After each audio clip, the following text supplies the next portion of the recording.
if I could hope for but one thing for you, so you be curious in all that you do. 'Cause love, like a flower, just wants to grow. Oh, and knowledge, like your heart, just wants to be known. If you like, please subscribe. This is Bitcoin Study Sessions. It does feel so good, Lucas. We are back. Today we are discussing retaking. It's been a while since we had our last discussion, but the wait was worth it. We're taking up a new book here, the Satoshi Papers, Reflections on Political Economy After Bitcoin. This was edited by Natalie Smolinski, published by the Bitcoin Policy Institute, and copyrighted by the Texas Bitcoin Foundation. The book itself is incredibly ambitious. It wants to start a whole new conversation, not just about Bitcoin, but about this project that we find ourselves in that we call the United States of America. What does it mean? And today, this is an anthology. It's a collection of essays. What we're going to look at today is the introduction, which is ambitious in and of itself. When you have an anthology and you're introducing it, you need to give kind of a coherent framework so that people can both see the essays as distinct, but also pull them together with a common thread. And this introduction does that very well. It's by Natalie Smolinski, the editor, and David Hughes. Smolinski is an anthropologist, a senior fellow at the Bitcoin Policy Institute, and founder and executive director of the Texas Bitcoin Foundation. Daniel Hughes is noted in here to be a technologist and philosopher. He doesn't appear to have a real Twitter footprint, but he was the founder of several software companies and a founding board member of the Texas Bitcoin Foundation. And judging from the caliber of the writing here, both of them excellent thinkers. So I'll give a little introduction, summary rather, of this introduction, and then Lucas and I will delve into the discussion. The introduction begins by calling into question the idea of the nation state, which the authors describe as kind of the modern political form that has historically embodied the principle of rule by the people. If once we in the United States at our founding were a nation state, if we once were guided by a principle, guided by the will of the people, a lot of time has now passed since that founding. A lot of things have changed. Maybe we sense, maybe you sense something in the air. There's a divisiveness that we see about us and open questioning of the project we're a part of. And these authors, Smolinski and Hughes, pose questions. What projects unite us now? If we began as a nation based on inalienable rights around ideals of life, liberty, and happiness, what are those ideals now? And what should they be now? Do we need, the authors ask, a refounding, a new beginning based on new principles? And if so, what would that look like? So the answer to that question is this right here. The Satoshi Papers is an attempt to kind of answer that question about what a refounding would look like, or what it should look like, or if not answer the questions, again, start the debate on that question. Look at the title, the Satoshi Papers. We know it's about Bitcoin, Satoshi Nakamoto, obviously, but the Satoshi Papers, the model is the Federalist Paper, the debate between the Federalists and the Anti-Federalists that occurred at America's founding regarding the nature and extent of state power. So in this dialogue that we're going to get here, in these series of essays, the authors of the introduction note here that all of them are kind of undergirded or begin with some basic assumptions. So these are the assumptions shared by all of the essay writers in this anthology. They are, quote, that respect for the freedom and the privacy of the individual is the bedrock of a just and prosperous society, that power should be rigorously checked and limited, that human coordination happens first and foremost from the bottom up, and that technology in the broadest sense is a critical engine for the progress of humanity. So those are the assumptions the authors start from in describing what this refounding is going to look like and giving it context. Or what a refounding, again, to begin a dialogue on what that might involve. The introduction notes that the authors also share at least one other view, that, quote, the advent of a global, politically neutral, non-state, peer-to-peer sound money is not a prescription for the replacement of all other forms of money. Rather, it transforms some of the background assumptions about the relationship between states, societies, and individuals that have suffered from an authoritarian consensus in recent decades. Of course, that's a reference to Bitcoin, and that authoritarian consensus is a reference to the milieu we find ourselves in now, this deviation from the founders' vision of unalienable rights. Given these assumptions and that point of view, why might a refounding of the United States be in order? So this essay begins kind of with a history talking about that deviation from the founders' vision. We began as a nation of individuals that saw the state as a necessary evil and somehow have become a state that sees the individual as unnecessary and perhaps evil. If we have now an authoritarian consensus in the United States, the consensus during our founding, during the U.S. Constitutional Convention, was that the state had no power of its own, no money of its own, and no army of its own, the authors note. How has that changed? The authors note dramatically. Before, the state had no power of its own. Now we have bureaucratic rule. We have agencies so numerous and so ill-defined we can't even count them. There's different definitions of what an agency might be. Agencies that unite rule-making and rule enforcement into one entity outside of the checks and balances that the Constitution put into place. If before we had no money, if the state had no money of its own, now we have the 16th Amendment giving power to levy income tax, and the authors know, just as a way to kind of give an indication of the paradigm shift, people think of tax as, quote, government revenue instead of the people's money. If before the state had no army of its own, no standing army, now we have constant war with most of them kind of undeclared formally, but a state of hostility around the world, secret wars. First against the American Indians, second against socialist and communist movements, third under the banner, the very vague banner of a war on terror, and now fourth, maybe you could describe it, the authors do, as a containment of adversary nations, proxy wars against Russia and China in a financial sense, and things like that. So we've seen an inversion of the founding principles, the authors argue, but they know this is really kind of the visible manifestation of an invisible system that underlies all of these changes. They call that provocatively and kind of very mimetically, propulsively, the banker revolution. I like that phrase, and I do think it has meme power. What is the banker revolution? What is this thing that undergirds this expansion of state power? In short, it is the union of those who control money, the bankers, with those who control the state, the bureaucracy, which is made possible by legislation permitting financial surveillance by banks on behalf of the government and states of exception where the government can engage in physical and financial war as it desires without check or balance. So let's unpack that as the authors do. First, what even is the modern banking system? They know that central banks issue and manage unredeemable fiat money. Commercial banks then use that fiat as a reserve asset and make loans, multiplying the money. We have here an alliance between banking and police power. Banks share info with the military and police intelligence, and the state then supports the banks, bails them out as they did in the 2008 financial crisis and also in the COVID-related bailouts. That's generally the banking system. So second, the authors then go, historically, how do we get here? What is this banker revolution? If our nation was founded giving precedence to the individual with the state having no power, no money, and no army, how do we get where we are now? When does the banker revolution begin? So the intertwining of bank and state with attendant financial surveillance and financial repression begins in the 70s.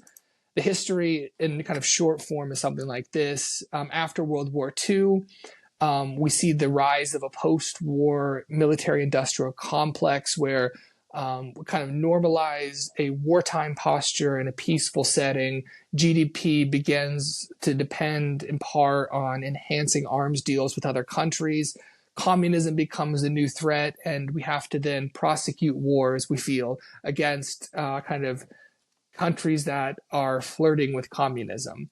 How do we then fund these new hostilities? After World War II, the U.S. entered into the Bretton Woods Agreement, where the U.S. dollar is made the world reserve currency, but it's made redeemable in gold, so it's tied to gold.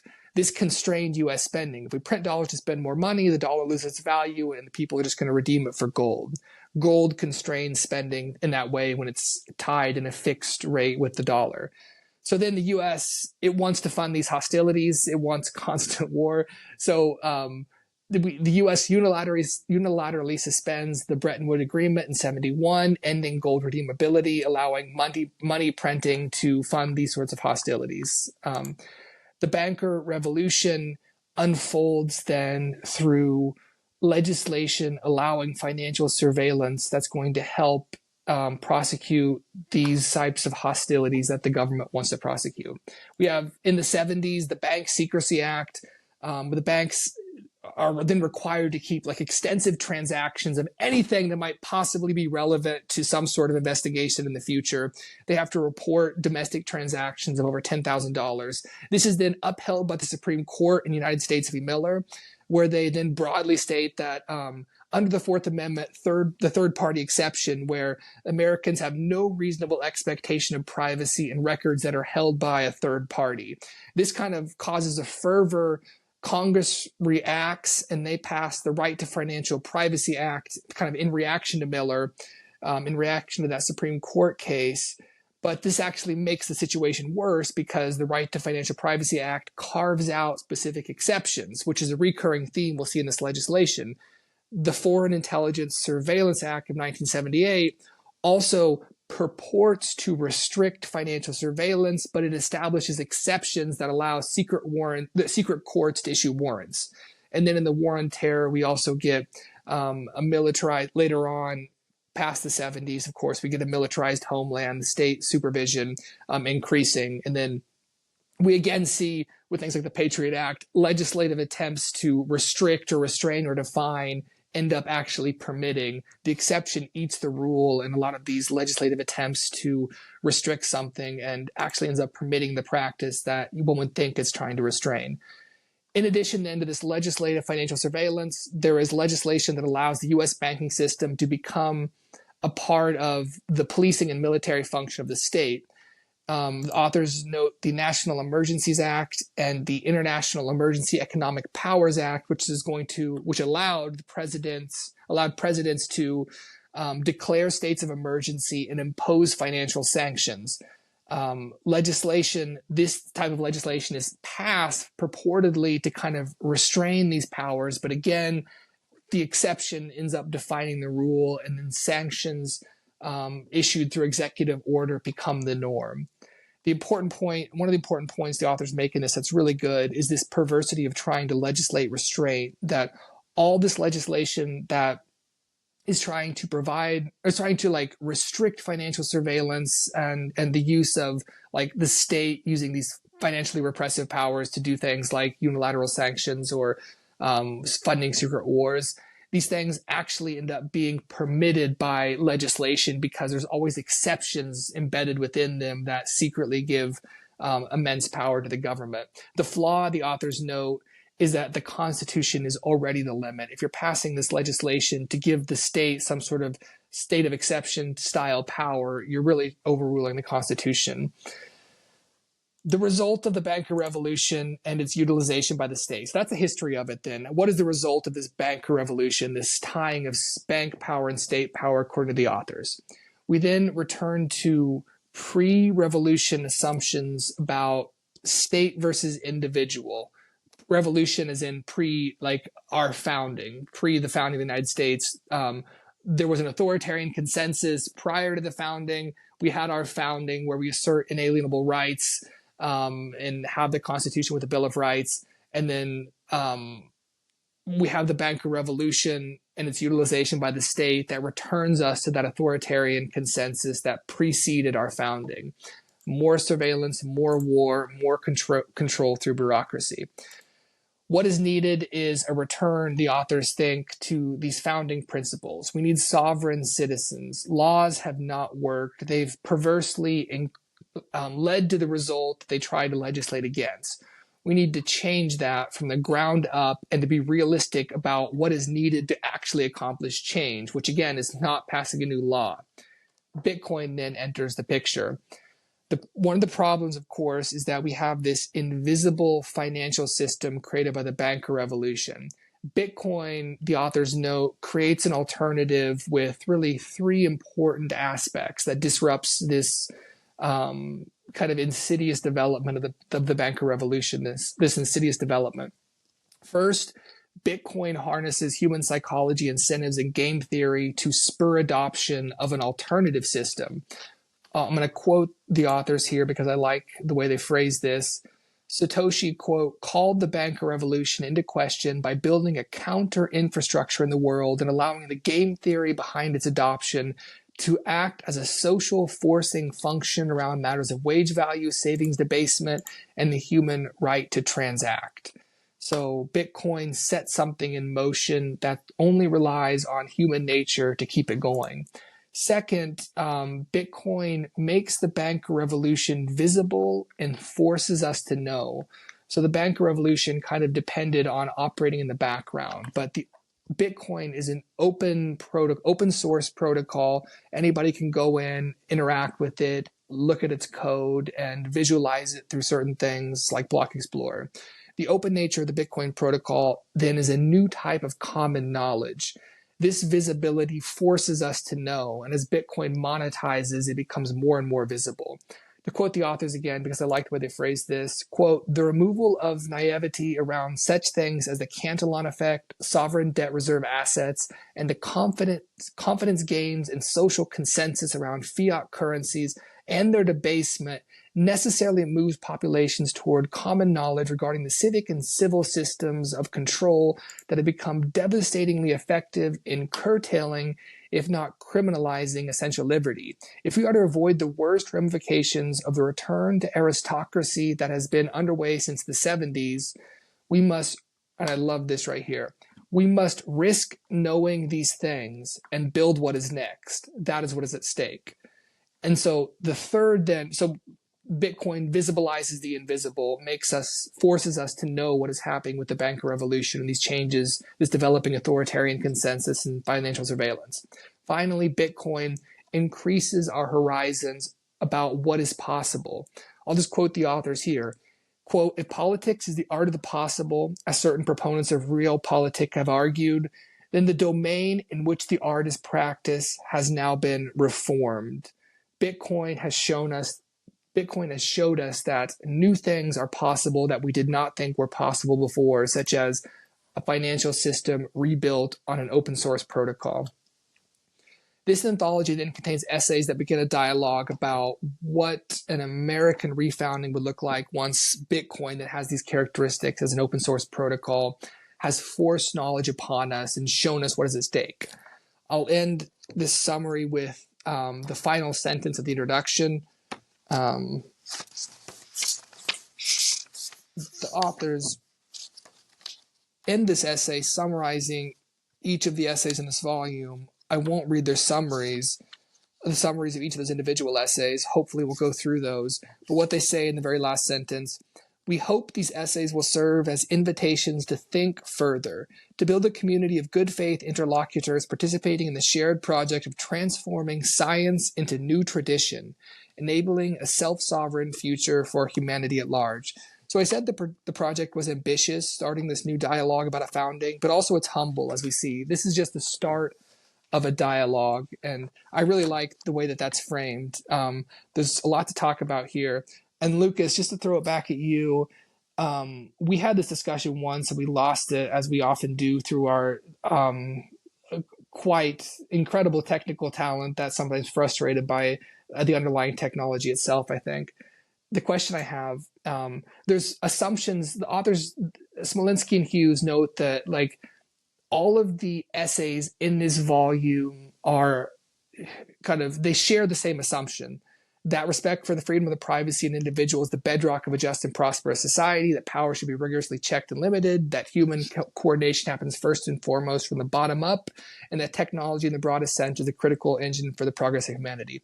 So these are substantive assumptions. This excludes like Luddites and AI safety dystopians. It excludes socialists and communists and statists comprising much of the modern, I don't know if you call it new left, but a certain kind of progressive element of the left, also excluding those on the right, like Curtis Yarvin, a theorist who tends to have views of like robust state power and like the need for almost an authoritarian corporate or monarchical structure to move things in the right direction.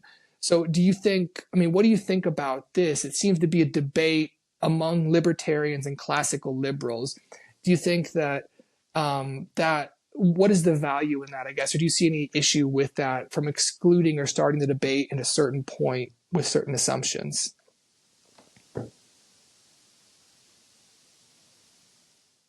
I don't hear you, man. I don't know if you're muted or... Oh, there we go. Yep. Yeah, I think the first thing we need to do is we need to take the other side of it, which would be China. And so the Chinese example very much respects technology and what it can do, as has been noted very, very loudly on some podcasts, and you see this chart floating around. China is currently adding the entire energy generation capability of the United States every 18 months. And so energy seems to be directly tied to prosperity.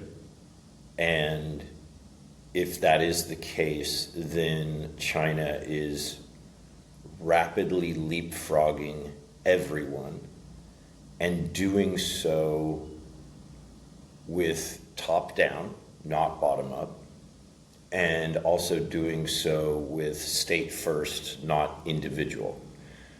So of the three things you mentioned, two of them they don't have. The third one, which is the technology first aspect, they do have. I think that's really telling, because I think what that tells us is just how powerful technology is, in that you can have a reasonable facsimile of putting all three of those together by just having one of those, just having the technology aspect of it. You can get probably 90 to 95% of the way there. Now, the interesting part is that last 5 to 10% seems to be where the robust experience of a joyful life is embodied. To unpack that a little bit, I'm around a lot of Chinese nationals who are very happy to not be in China, regardless of the technological advances. And they show me videos all the time of, this is how you order something in China. You tap on your phone, you're in your hotel room, it's delivered to your balcony in 120 seconds by a flying drone. Something that would take 20 minutes in the United States, and you'd have to go down to the lobby to get it. Even though that technology and that superiority in certain realms of technology exists there, they are happy to not be living that experience. And so I think there is something to be said for, let's take those three things and let's realize that technology gets you almost to the finish line, but as is the case with almost anything that you do, almost there is halfway there. People who build projects around here talk about when you're 99% done, you're halfway done. Yeah. Because it is those fine details at the very end that make the project. The impression I get from hearing you talk about this and especially relate like those kind of 4 concurrent rulings in the 70s that truly did lead to the banking revolution. The first one The was Bank Privacy Act. Yeah, Bank Privacy Act, US v. Miller, The Bank Secrecy Act, rather, yeah. 2 things come to mind. One is just how hypocritical the names of these things are, because they don't do what the title would purport that they do. They do, in fact, the exact opposite. We talked about this the first time. What they do is carve out exceptions to things that are already expressly prohibited by the Constitution. Or if not expressly, then as the Constitution states, the implicit granting of certain privileges, taking those back. It makes me think of growing up in a small town. It was very common to think about the preacher's daughter is always the craziest person to hang around with because they have the most restrictions on them. Yeah. And it's a forcing function of these concurrent rulings that continuously make it harder to transact as a private individual, discourage you from trusting other people. So US v. Miller, the third party exception, I have no expectation of a right to privacy if my information is held by a third party. Yeah. What that says to me as an individual is that I have no reason to trust someone else. I can only trust myself with my own information. And it discourages me from, when the punishment for allowing someone else to control your information exceeds the benefit of having them do so, that moves you in the direction of self-sovereignty, in the direction of responsibility for oneself. And this whole discussion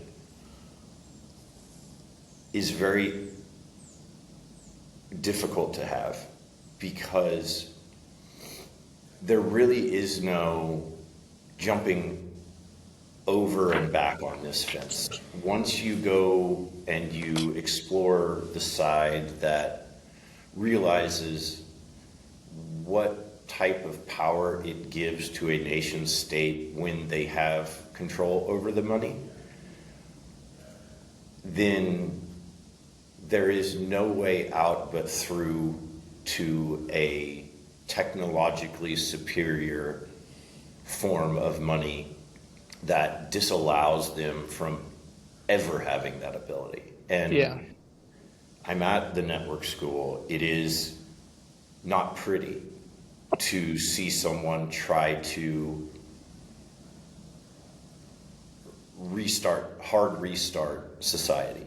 It's not easy. And unfortunately, there's no going back. Once you do see just how damaging, how many millions of lives have been affected by this since 1913 when we entered World War I, we have effectively been in constant battles throughout. And the military machine continues to grow. It continues to eat more and more and more. And yes, I know that if you look at the budget of the United States, there are other programs that do eat a significant portion of that.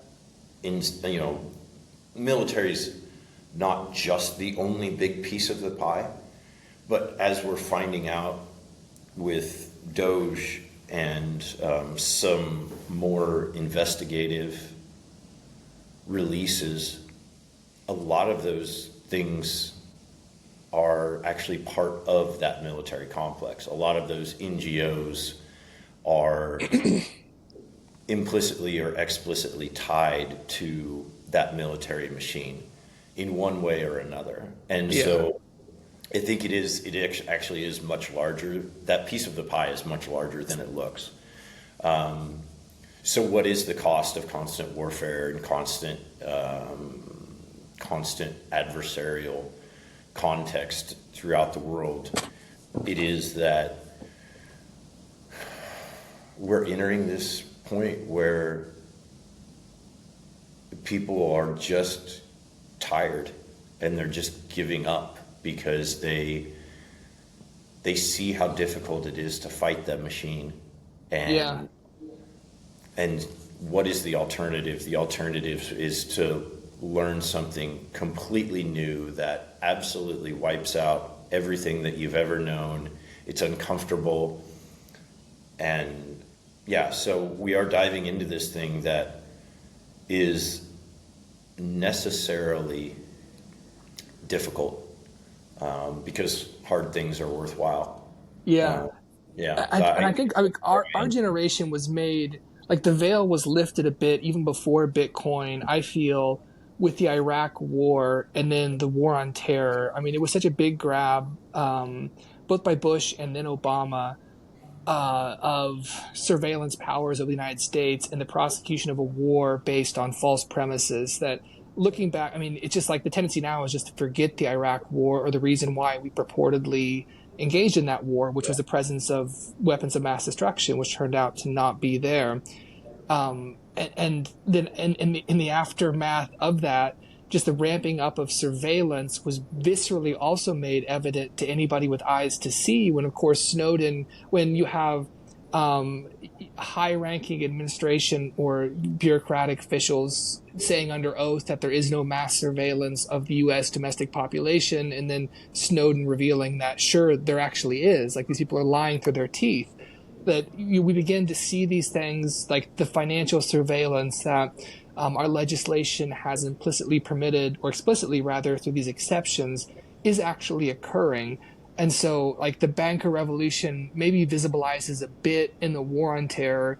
And then, as the authors know, with something like Bitcoin, meant now the masses, you and myself, at least, I don't know if I can speak for you, but myself, like, I began learning a lot more about the financial system once Bitcoin, once you have an alternative to something, you then see that what you thought was as clear as air, that the air that you breathe is actually a constructed thing, and you need to learn about it. Like, once you have an alternative, then the thing that it opposes takes form.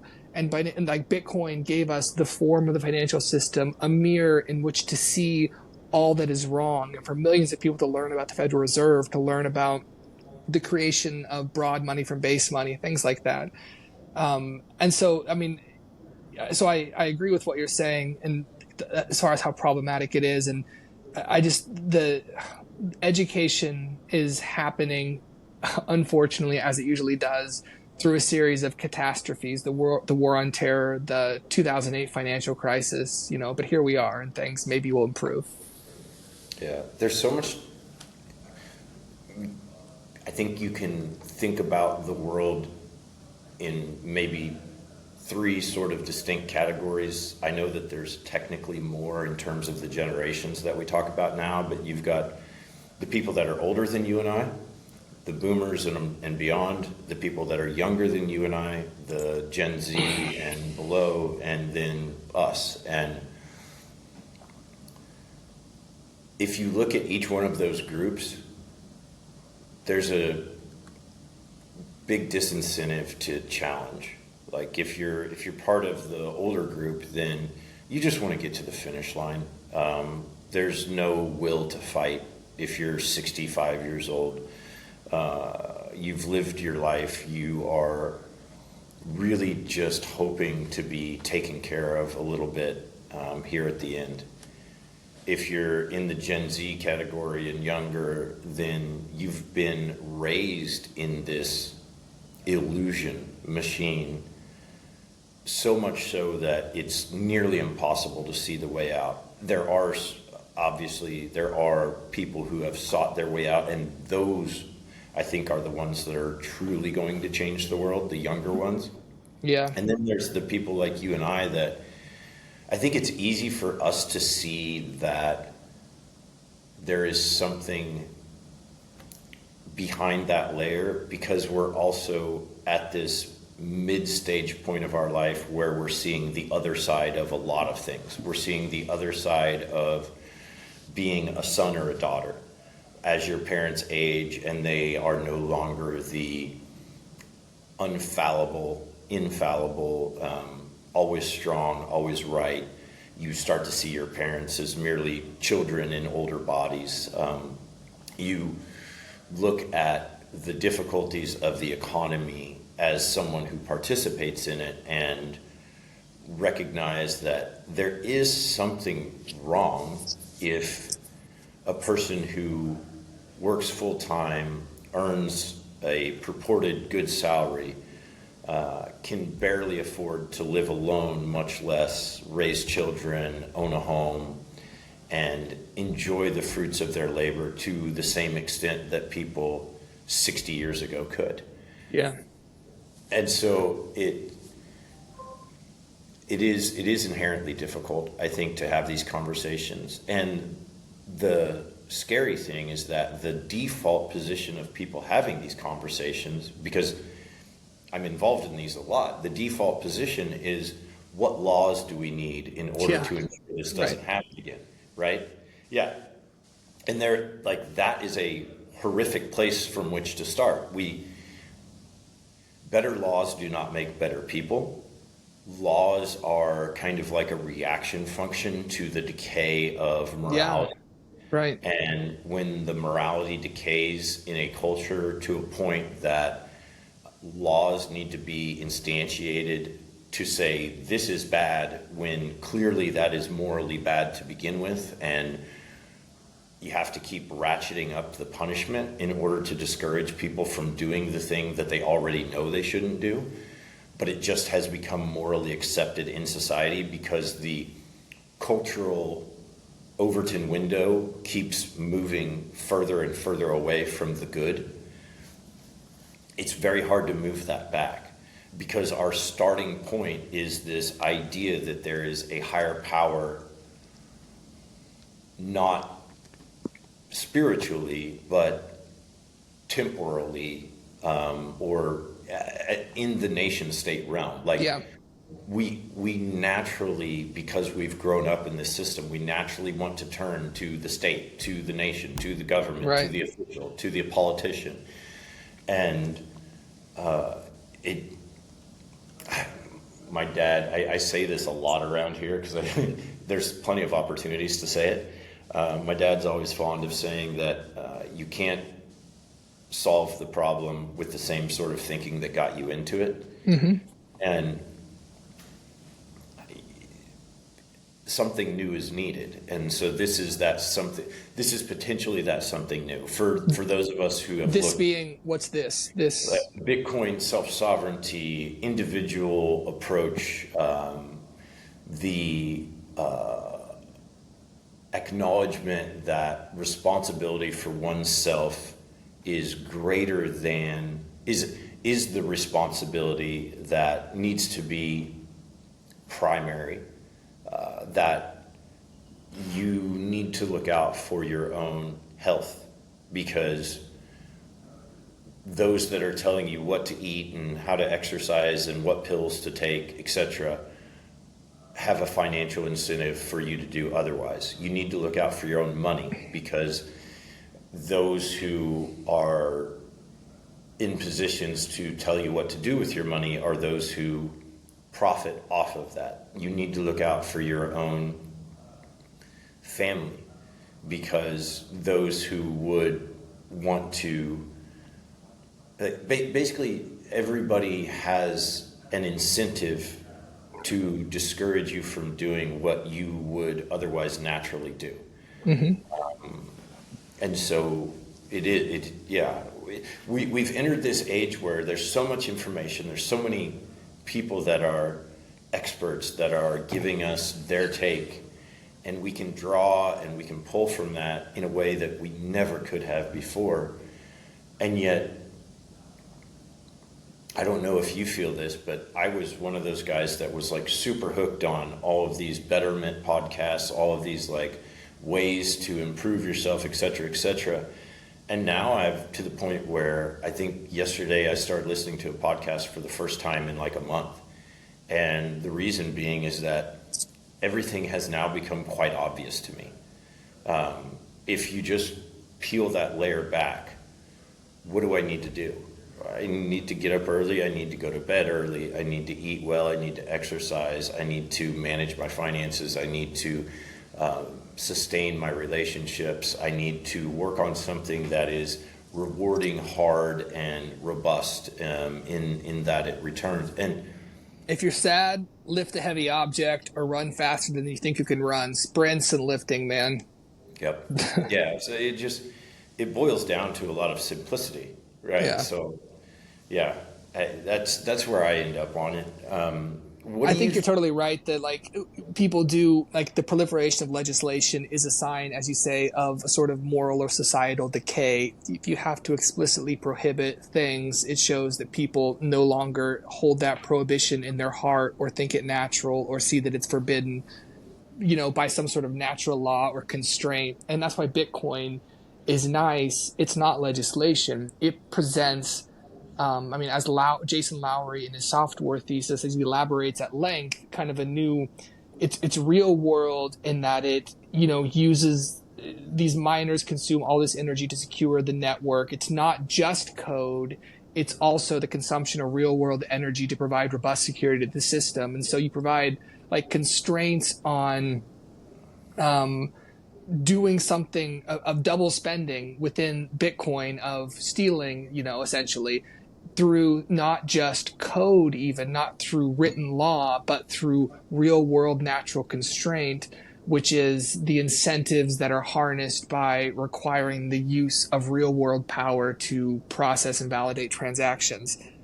So something more than legislation is needed. We're not going to legislate ourselves into a better future out of the mess we're in. I think you're right. It's not going to be just Bitcoin or something like that. It's also going to be the cultivation and development of personal virtues, something that's getting harder and harder to do, maybe for the younger generations who find themselves born after the catastrophe being 2007 with the invention of the iPhone, right? When the unleashing of the digital swarm. I'm borrowing from James Polis here in his book, Human Forever. These things that, like, the biggest threat is not even AI. It's not even all the devices we have. These things are visible. The bigger threat is the invisible, is the algorithms. We were talking about this before, that present us a world innocently as if it is the world, but it's a world that's been cultivated for us by people trying to sell us something. We've had advertising forever, but we've not had the addictive form of the personalized algorithm. And, lifting the veil on the banker revolution is one thing, but lifting the successive layers of veils that are personalized on top of every person through their social media feed, their Twitter feed, Facebook, Instagram, all these things, that requires, a personalized effort and really, ancient virtues, something like that, to an exercise of character for sure. Yeah, having been a banker, thinking about how people would come in, and we had our standards. 60% of your balance sheet needed to be owned, so like no more than 40% leverage. So let's say you have $600,000 in assets, $400,000 in liabilities. We would consider that healthy. And I remember sitting across the table from a young kid. He was in his 20s. He had already amassed a net worth of over $2 million, and his gross balance sheet I think, was approaching 5. So he was running that ragged edge. He was below our standards. He was over leveraged, is what we would have said. And I was trying to counsel him on that. Like, look, you need to understand that having liquidity is your freedom to act. When you don't have liquidity, that's when we get to tell you what to do. And he was sitting across the way telling me that what he learned from the old farmers was that ideally you want to have 100% of everything borrowed, because it's all upside. If it's borrowed, even if you lose it, you never owned it in the first place. Yeah. Right? And if you don't lose it, then everything is upside. And I remember just like sitting there kind of stunned and knowing that that was absolutely correct, but also entirely the opposite of what we purported to tell people, what we were supposed to be promoting. And it was like, at that point, I realized like everything here is wrong. Everything here is, it's not shady in the sense that everyone working in the system is shady, just like I'm sure that Austin Powers' henchmen are good guys that go home and watch The Simpsons and eat cereal and don't beat their wife or kick their dog. But it's at the top. Yeah. Sorry, I should say gold member, because Austin Powers is the good guy. But gold members, bad guys, henchmen. The people who work in the system are reluctant to admit that they are part of the problem because they don't see themselves as part of the problem. If I were still in that business, if I were still encouraging people to maintain a 60% ownership, I would still think that I was doing a service to the world. And you would be doing a service. It's incentives, right? You just like advising people how the system works as it's designed. I mean, that's the system we live under, right? Right. Yeah, it works until, it's the idea that it works until it doesn't. And when it doesn't, that's when you have the 1980s, when all of the farmers went broke, when everything was reclaimed by the government, when the credit crisis hit and everyone realized that they weren't at the ledge. They were in that Wile E. Coyote moment where they were 30 feet off the ledge and their legs were spinning and they just hadn't looked down. Yeah. And the only thing left to come was the crash. The fall had begun, and it was inevitable. And we're back at that point. I mean, we are clearly at that point. We have bond auctions that are getting no bids. The United States credit has been downgraded. There is no appetite politically to bite the bullet and move into an austere type of stance. And the spiral is continuing and worsening and accelerating. And I think the biggest part of this conversation is getting people to recognize that much like gravity does not have an opinion, this scenario does not have an opinion. This is happening. Yeah. You don't get a choice whether or not to believe in it. It believes in you. And it will be imparting its physical reality upon you very quickly. And I do fear, I continue to go back to this because I keep, every once in a while, I pull up the table. For anyone who's listening, search Hanke Krauss hyperinflation, HANKE-KRAUSS. I keep every once in a while pulling that table up, and it shows how long it takes currencies to hyperinflate, being defined as moving to a point where prices have doubled. And every instance on that table, I think except one or two, occurred pre-Bitcoin. And these are major economies that experienced hyperinflation, a doubling of prices in the craziest instance, it's less than a day. But most of them are like a month or 2 or 3. And I keep coming back to the idea that none of those instances had the availability of an alternative. If you were in Nigeria, if you were in Argentina, if you were in Brazil, if you were in Turkey, there wasn't this option to just, on a weekend, dump all your money and grab Bitcoin. Yeah. And how much faster would that have occurred if there had been that option? So that option exists. I think the danger is very apparent. So it's having these conversations has to be paramount, because so many people are already in that Wile E. Coyote stage. They're already clear out on the cliff and off the cliff and legs are spinning. Yeah. But there is time to get back. There is time to move, to claw your way back to something where there's solid ground underneath. Yeah, no, that's an excellent point. And I mean, I think part of this introduction is noting the importance of opening the debate, being educated about these issues, the way that Bitcoin forces this dialogue on people, this realization. I mean, if the system just was the way it was and there was no alternative, what's the point of debating it, right? But if there is this alternative, and then there's, like you said, people can buy out of the system, maybe the hyperinflation will occur more rapidly, but if you're prepared, then you're prepared, right? So this is an excellent conversation we're having. We've started. I'm going to have to cut it short. I don't want my phone to die. I'm having to record this on my phone, and we would lose this conversation. I don't want that to happen. We're going to continue on, though, I hope, through the Satoshi Papers here.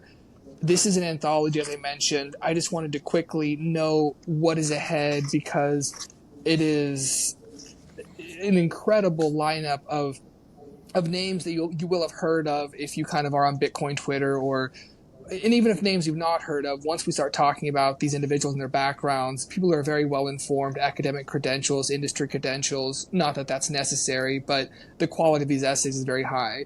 We have Andrew Bailey and Craig Warmke, the author of Resistance Money. They have an essay. Smolinski contributes an essay toward an anthropological theory of money that I'm very excited for.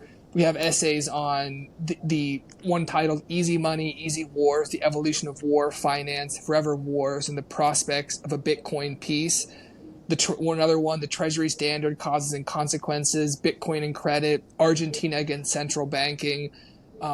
An article by Aaron Daniel, who's an attorney, Dispute Resolution Without the State. I'm excited for that one. Then They Fight You, the last essay by Avik Roy. These are, I've kind of leafed through a lot of these, read a bit. This is an excellent collection of essays. A debate is started with the Satoshi Papers. I hope that if you listen to this, you'll contribute to the debate. The debate is open to everyone who's a part of this project. In the United States, what does a refounding look like? Even out of the United States, what does it mean for the world to refound on principles that are consistent with the nature of Bitcoin? Lucas, did you want to add anything here as we close up? The only thing I'd add is, having already read that first essay, I'm super excited about this because it uncovers a layer of understanding that is previously unexplored for me. And it's made me excited to have these conversations where at times maybe I ran out of steam just because of the lack of novelty. There's some novelty in here that is very refreshing. And I'm super encouraged to be having these conversations. I think it's a very important collection of essays, very well done, incredible writing. But the writing is merely a reflection of the work that's been done on the back end for the research. So it's fantastic. As always, great pick by you, killer pick, and very excited to do it. Awesome, man. Yeah, thanks for the combo. You bet. We'll see you guys later. Hey, thanks for watching. If you like what you listen to, that's my brother, that's Christopher. please subscribe. It gets me one step closer to owning a cave, and that way I'll never have to mow a lawn or replace roof shingles ever again, which would be wonderful. Thanks.